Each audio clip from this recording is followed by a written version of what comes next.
What up, YouTube? It's your man, Vinny Chase. Welcome back to the channel. And today we are headed over to the hidden gem of Paros. Now, Paros is not really a hidden gem. It's actually on the up and coming in popularity, but that's where we're headed because over the next couple days, we've got a farm tour and we've got a beach club reservation. Now, rumor has it, this hotel is actually the best of the three, so I'm really excited to get over there and see what it looks like. But first, we're gonna head over to the Caldera, grab a little bit of breakfast, then we'll meet the crew and catch our ferry.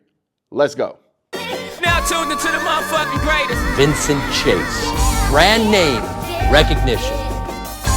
Yesterday's price is not today's price. All right, I'm a little worn out from last night, to be honest with you. But we're up early. We're walking around here on the coast, and it's just busy. It's a lot of people out here. All the restaurants are kind of full for breakfast time, but we did manage to find a restaurant that had some seating on the coast, and we actually walked through this beautiful flower walkway to get up there. I had a nice crispy Belgian waffle. It was a little strange because they put honey on it instead of syrup, but it is what it is, you know.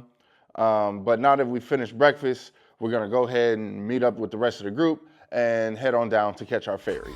So here we go, another ferry ride.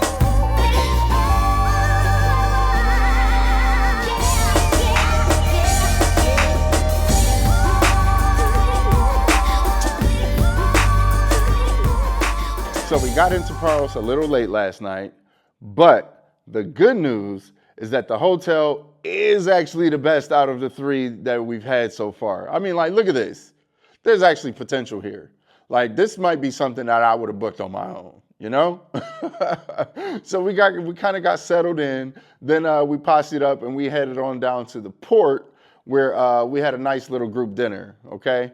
Now, after the group dinner, everybody kind of just fanned out and most people just went back onto bed. Me, I happened to go walk around, you know, to kind of see what I could get into and stumbled up on a little something, you know what I mean?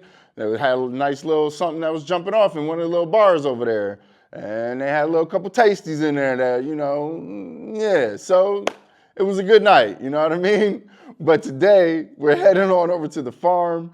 And I'm really excited about that because, you know, chickens, goats, you know, feeding the animals. It's always a good time when you have something like that going on. So as we roll up on this farm, it's not really looking like a traditional farm, you know, like I don't see any cows or, you know, anything like that going on. It's actually on a hill and I don't know, it's just not a whole lot of stuff growing. Maybe, you know, like my man earlier in the week said the harvest for the wine is over with, so maybe his harvest is over too. I don't know. He actually does have a vineyard here where he does grow wine. He said he does about 1,000 bottles of red and then 1,000 bottles of white.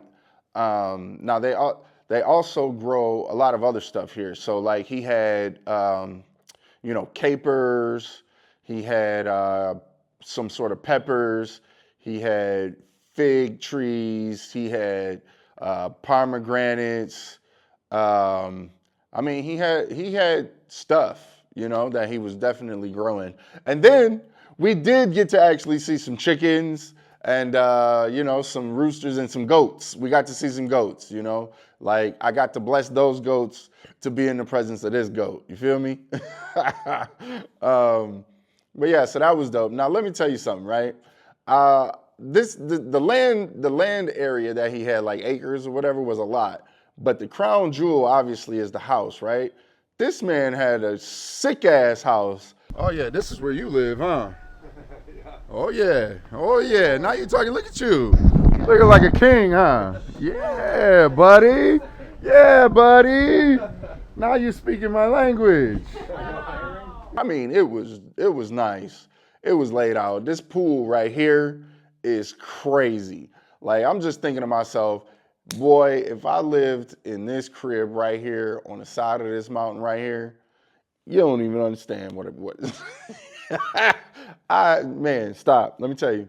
But anyway, he had a nice little area set up on the balcony for us to have lunch. And that was awesome because we got to try some of the cheeses that they make from the goats there. We got to try some of the little crops that he, you know, grows there. Now, it wasn't like, you know, a whole meal or whatever. Like, we're gonna have to eat later or whatever. But it was nice to just be up there and try some of his wines and try some of his stuff. So overall, it was a very good day. It was a nice little farm, and man, it's just something to see that people really live like this in the world. You know what I mean?